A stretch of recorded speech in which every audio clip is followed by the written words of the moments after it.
Akkam jirtu kabajamtoota fi daawwattoota Oromiyaa Freedom Media nageenyi keenya akka kabajaa bakkuma jirtanitti sinaa ga'u jedha oduu guyyaa har'aa isin biraan geenyaa jalqaba irratti hangafoota oduu. Ilmaan Oromoo fi lammiileen biyyattii biroo mana hidhaa Saudi Arabiyaa keessatti dararamaa jiraniif itti gaafatamaan mootummaa Itoophiyaatu jedhu hayyoonni garaagaraa. Biyya Somaliland keessatti ilmaan Oromoo baqatanii achi keessa jiraatan dhaabbata UNHCR jalatti galmaawanii qarqaarsa fudhachuuf erga mooraa seenanii booda poolisii biyyattiitiin qabamanii daangaa Itoophiyaatti deebifamaa jiru. Oduu biyya alaatiin US nama haleellaa buufata xiyyaaraa Kaabul irratti odeeffannoo kenneef doolaara miliyoona 10 akka badhaaftu beeksifte. Oduu dubbisuun kan isin wajjin turu Anfuwaar Sultaanii amma oduu bal'inaan. Ilmaan Oromoo fi lammiilee biyyattii biroo mana hidhaa Saudi Arabiyaa keessatti dararamaa jiraniif itti gaafatamaan mootummaa Itoophiyaati jedhu hayyoonni. Gaaffii dhimma kanarratti hanga ammaa mootummaa Saudii dhiyaateef deebiin argames kanuma jala mura. Rakkoon nu bira osoo hin taane mootummaa keessan bira jira jedhan gabaasa gadaa olaabuu rabbirraa galchuu akka itti aanutti dhiyeessa. Ilmaan Oromoo dabalatee lammiileen Itoophiyaa fi lammiileen biyyattii biroo mana hidhaa Saudi Arabiyaa keessatti dararamaa jiraniif itti gaafatamaan mootummaa Itoophiyaati jechuun hayyoonni garaagaraa dubbatu. Gaaffii dhimma kanarratti hanga ammaa mootummaa Saudiif dhiyaateef deebiin argames rakkoon nu bira osoo hin taane mootummaa keessan Itoophiyaa bira jira jechuun himu. Ambaasaaddarri Itoophiyaa Saudii jiru obbo Leencoo Baatis dhimmicha humna kiyyaa oli mootummatti gabaasee deebii eegaa jira jedhee dubbachuun isaa gabaafamaa tureeti jira. Obbo Leencoon garuu akka nama dhaabaa fi biyya dimokiraatawaa keessatti hojjetaa ture tokkotti biyya inni ambaasaaddarummaan hojjetu keessatti lammiilee biyya isaa irra ga'u tarkaanfii fudhatee hin qabu. Qaama mootummichaa waan ta'eef dhiibbaa jabeessee lammiilee kana baasuu ture.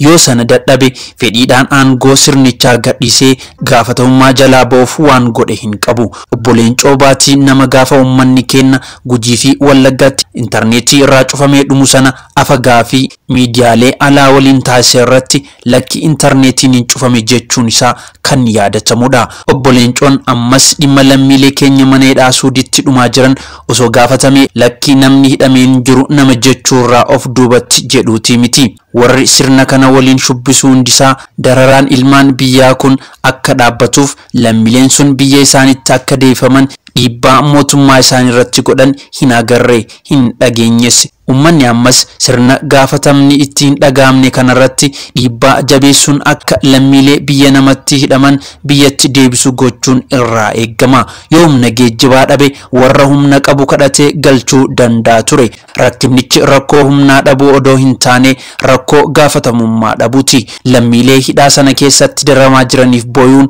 sirna mootummaa Itoophiyaatiin sirna kiyya jechuun waliin hin deemu. Warri sirnicha mormitanis warri hin morminis lammiilee kana baasisuuf yoo feetan sirnicha irratti dhiibbaa jabaa godhuu qabdan. Kana achi mootummaan addunyaa waan nu godhu hin qabaatu. Lammiilee isaa biyya namatti hidhaman hidhaarraa baafachuuf kan gaafatamummaa qabu mootummaa aangoorra jirudha. Dararaan lammiilee keenya alaa fi keessa jiran irratti ta'aa jiru takka hagana hin geenye. Waraana Wallaggaa Walloo keessatti deemu dhibbaatamaan hedduun ajjeefamanii kuma dhibbaa ol kan ta'an qe'ee fi qabeenya isaaniirra buqqaaniiti jiru. Mana hidhaa Saudi Arabiyaa keessatti lammiileen keenya birmannaa dhabanii dhukkubaa fi dararaa dadhabuurraa of ajjeesuun dhumaa jiraachuu fi balaa hongee fi balaa nama tolcheetiin Karrayyuu, Baalee, Booranaa fi kan kana fakkaatan keessatti lubbuun namaa horiis dabalatee gaagamaa jiraachuu eega dhagahamu eegalee bubbuleetii jira. Wanti nama gaddisiisu ammoo olola siyaasaa miidiyaalee mootummaa fi hirkattoonni dhugaan uummata awwaalamee miidhaman akka namoota saba biraa miidhetti garagalfamee hafarfamudha. Kun ammoo hedduu nama dhukkubsa. Waraansi balaan uumamaa fi nama tolcheen duraa inuma jira. Tan baranaa Oromoorra gahaa jiru kun adduma. Qarqaarsi namoomaa lubbuu baraaruu hatamtamaan taasifamu irra ture. Jaarsoliin maanguddootaa hawwanii fi daa'immaniif xiyyeeffannoon addaa taasifamus irra ture. Garuu wanti siyaaseeffame olola hanqina namoota nagaa awwaalamee lubbuun ilmee nama gatii dhabeetii jira. warri dantaa siyaasaa hin qabne kun mirga namummaa kabajamuu irratti qofa fuulleeffatee bakka kanarratti odoo xiyyeeffatanii lubbuu namaa baraaruun badii hin malle hambisuun ni danda'ama ture. Yoo sagalee taanullee waan kana hubannoo keessa odoo galchine gaarii ta'a. Namuu waan lubbuu baraarsaa kamuu haa godhu. Yoo waa gochuu dadhabne rabbiin haa kadhatu. Obboloonni keenya kan carraaqatanii dafqa ofiitiin maatiif biyya keessaa bahuun biyya godaananiitii jiru. Yakkaan yookiin hatanii osoo hin taane roorroo hiyyummaa baqachuuf biyya alagaa filmaata kan godhatan. Rakkotu dirqii itti ta'e malee eenyuyyuu warra isaa dhiisee hin deemu. Firaa fi aanteef abdii ta'uu fi biyya gaafa godaanan qulqullummaa fi dafqaan dalagatanii waa argachuuf malee biyya Suudi Arabiyaa miidhuuf hin deemne. Akkuma beekamu biyyi keenya hiyyeessa. Dirqiyyummaatiif malee biyyaa bahuun qananii ta'eeti miti. Silaa odoo dabartee fi isaanis diiyaaspooraa jedhamanii simatamu ture. Amma dhimma seeraan biyyaa deemuu fi dhiisuu osoo hin taane lubbuu isaanii dhaqqaba jenna. Daa'immanii fi dubartoonni akkasumas dargaggoonni qaxaleen har'a mana hidhaatti rakkatan kun hedduu garaa nama nyaatu. Akka ministeera dhimma alaatti aarsaa kamiyyuu kaffalaa ijoollee teenya nuuf hiika. Waaqaa fi namni isin qaban kan gaafa rakkoo waammatan isinuma waan ta'eef nutis waan qabnuun isin deeggarra. Akka ta'uun ijoollee keenya mana hidhaarraa nuuf hiiksisa. Dhibee fi duutii isaaniirra ga'e hiyyummaa biyya keenyaati malee filannoo isaaniiti miti. Biyya Somaliland keessatti ilmaan Oromoo baqatanii achi keessa jiraatan dhaabbata UNHCR jalatti galmaawanii qarqaarsa fudhachuuf erga mooraa seenanii booda poolisii biyyattiitiin qabamanii daangaa Itoophiyaatti deebifamaa jiru. Uummanni keenya Harargee Bahaa aanaa Jaarsoo fi Cinaaksan irraa maqaa shanii deeggartan jedhamuun qe'ee fi qabeenya isaanii irraa buqqaanii Somaliland magaalaa Booramaa jedhamtu keessatti kan jiraatan ta'uu OFM odeeffatee jira. Gabaasa Gadaa Olaabuu Jibriil Muhammad waan qindeeffate qaba. Somaliland magaalaa Booramaa jedhamtu keessatti uummanni Oromoo baqatee achi jiraatu maqaa qarqaarsaatiin erga waamanii booda itti gaafatamaa poolisii naannichaatiin bilbilaan waraana waamee konkolaataa lamaan fe'ee daangaa Itoophiyaa naannoo Awobarrii jedhamtutti gadi naquu isaa dambalii gunguma uummata Oromoo kan ta'e Oromiyaa Freedom Midiyaan odeeffatee jira. Namoota kunneen warroota maatii 2 fi 3 irraa dhuman yoo ta'u roorroo hamtuu dheefaaf baqatanii achi kan jiraatan ta'uu maddi keenya kun ni dubbata. Ganama keessa naannoo sa'aatii 3 fi walakkaa ummata ofiifuu rakkatee waan qabate dhabee maqaa qarqaarsaatii walitti qabanii waajjira poolisaa Abbaa Alangaa fuulduratti maqaa galmeessuudhaan ummata Oromoo kophaatti baasuun akkuma dhufaniin kabarreeffamee jiruu fi hin barraa'inis jumlaan konkolaataa lamatti fe'anii daangaa Itoophiyaatti deebisanii jiru. Namoota hafanis akka fe'uuf qophii irra jiran dubbataa jiru jechuun Oromiyaa Freedom Midiyaatti himan. Itti dabaluunis ergaa keenya kana akka ummata Oromoo biraan nuuf geettan jechuun dhaamsa qaban dambalii gunguma ummata Oromoo kan ta'e Oromiyaa Freedom Midiyaatti himan. Ummata Amaaraa kophaatti barreessuun isaaniif qarqaarsi kennamaa fi akka jiru maddi keenya kun odeeffatee jira. Somaliland magaalaa Booramaa jedhamtutti ummanni Oromoo roorroo mootummaa baqatee isaan keessa jiraachaa kan ture yoo ta'u akka nu keessaa ba'an jechuun ummanni naannichaa dubbataa turuu isaanii yeroodhaa gara yerootti gabaasaa turuun keenya ni yaadatama. Maddi keenya kun akka jedhutti ummanni Somaliland kun haadhaa fi ilmoo adda baasanii kaan ammoo ilmoo wajjin beelaa fi dheebuun daramaa jiraachuu akka itti aanu kanatti nuuf himanii jiru.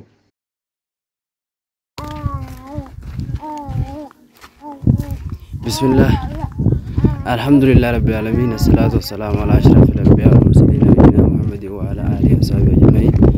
Amma ba'd videoon daawwachaa jirtan tuni video ummanni Somaalee ummata Oromoo kan isaan keessa jiraachaa jiru biyya Booramaa jedhamtu keessatti ummanni Oromoodhaan nurraa bahaadhaa jedhanii ummata Oromoo kan baqatee isaan keessa jiraachaa jiru guuranii makiinaadhaan daangaa Itoophiyaatti gannaqanii haadha ilmoodhaa ilmoo bira oofanii taan ilmoodhaa wajjin aduu keessa bakka takkatti gannaqanii qoonqoo dhabanii akkasitti viidiyoon daawwachaa jirtan tun gaara keessa gannaqanii biyyittii Booramaadhaa Oromoodhaaf akka Suudi Arabiyaa taatee miilaan karaa Booramaa deemaa jirra. ilmaan isaanii biraa akkatti deeman dhabanii kan isaan geessanii daangaa Itoophiyaadhaa bakka Awubarri Jaamurtu irratti gannaqan kunoo miilaan gaara keessa deemaa jirra. Anillee wajjin jira. Nu fuudhanii nu doorsanii tuminsaa fi doorsa garagaraatiin Somaaleen Oromoon biyya teenya keessa maal hojjete jechuudhaan weerara nu robbanaa jira waan ta'eef kanaafuu viidiyoo sanallee sheer walii godhaadhaa uummata Oromoo kan rakkachaa jiru cinaa waan qabdanii fi yaadaan akka deeggartan isinii jenna. Kunoo gaarri kun gaara isaan miilaan aduu hayyoolee ilmaaniituun aduu keessa miilaan deemaa jira waan ta'aniif kanaafuu sheer godhaa waliif dabarsaadhaa akka jinaa dhaabbattan isinii jenna. Galatooma. Itti dabaluunis uummanni Oromoo baqatee achi keessa jiraatu kun doorsisaa fi reebicha nutti hammaannan dheessinee miilaan gaaraa fi bosona keessa deemaa jiran jechuu isaanii maddi keenya kun dambalii gunguma uummata Oromoo kan ta'e Oromiyaa Freedom Miidiyaaf himee jira. Oduu biyya alaatiin US nama haleellaa buufata xiyyaaraa Kaabul irratti odeeffannoo kenneef $1 miiliyoona akka badhaastu beeksifte. Odeessaalee gama biraatiin badhaasa Noobeelii nagaa kan injifatte Malaalaa barattoota Indiyaa keessatti hijaaba uffatanii daree galuun mirga keenya jechuun falman akka deeggartu himtee jirti. Guutuu isaa Rabbiirraa galchuu waan qindeeffate qaba.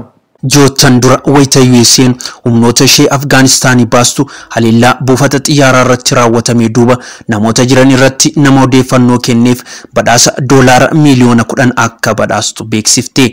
Haleellaa shororkeessummaa hagayya bara darbee kanaan loltoota USA 13 fi kanneen Biriteen 3 dabalatee namootni 185 lubbuu isaanii dhabaniiti jiru. Pirezidaantiin Joo Baayiden warreen haleellaa sana raawwatan kana adamsaan ta'uun USA'n tasadii dhiifama hin gootu jechuun dubbataniiti jiru. Waajjira Hajji Alaa hoogganaa shororkeessitoota Saanuulaa Gaafiriin gaafatamaadha jetteeti jirti. USA'n sagantaa ishee jalatti shororkeessitoota Afgaanistaan keessatti socho'an ilaalchisee keessummaan Saanuulaa Gaafiriin ilaalchisee qaama odeeffannoo kennuuf badhaasa qopheessiteeti jirti. Namni kun hoogganaa garee shororkeessaa ISK jedhamtuuti jedhameeti amanama. Waajjira nageenyaa dippiloomaasii USA keessatti barreessaa itti aanaa kan ta'e Jentiir Ismiis badhaasa kennamu kana yeroo beeksisan caasaa ISK kana addunyaa gooluuf kaayyoo qabu diiguudhaaf ni gargaara jedhaniiti jiru. Gareen ISK jedhamu kun qaama IS ta'ee qubeen kaammoo naannoo amma Afgaanistaanii fi Paakistaan koorsan kan bakka bu'uudha. Odeessaalee gama biraatiin badhaasa Noobeelii nagaa kan injifatte Malaalaan barattoota Indiyaa hijaaba uffannee daree galuun mirga keenya jedhanii falmaniin akka deeggartu himteeti jirti. Barattoonni kunniin kutaa Karantaakaa jedhamu keessatti torbaanotaaf falmitti kan jiran yoo ta'u hijaabaa fi jecha kolleejjii irraa dhoorgamuun isaanii waan nama naasisu jechuun Malaalaan dubbatteeti jirti. Waldhabdee uumame kun kutaa bulchiinsa keessatti babal'achuun walitti bu'iinsa amantaa akka uumee jirus gabaafamaati jira.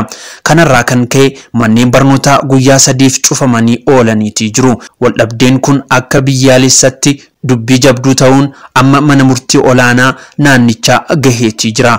Barattoota daree barnoota irraa dhoorgaman keessaa tokko iyyata barreessuun mana murtiitti kan geessite yoo ta'u hijaaba uffachuun mirga bu'uura amantaa heera biyyattiin kenname jetteetii jirti. Malaalaan yeroo umriin ishee waggaa 15 ture Paakistaan keessatti dubartoonni barachuuf mirga qabu jechuun dubbattee haleellaan irra ga'uun lubbuun kan oolteedha. Walitti bu'iinsa garee lamaan jidduu irraa ka'uun namootni baay'een madaa'uun miidiyaaleen naannichaa himaniitii jiru. Barattoonni hundi barsiisonni fi bulchiinsi kolleejjotaa fi manneen barnootaa hundi akkasumas uummanni Karantaakaa nagaa akka buusan gaafataniitii jiru. Maddi irraa odeeffanne BBC irraati. Kabajamtoota daawwattoota keenyaa oduun guyyaa kanaaf qabanne isaan kana turanii waan nu daawwattaniif galatooma.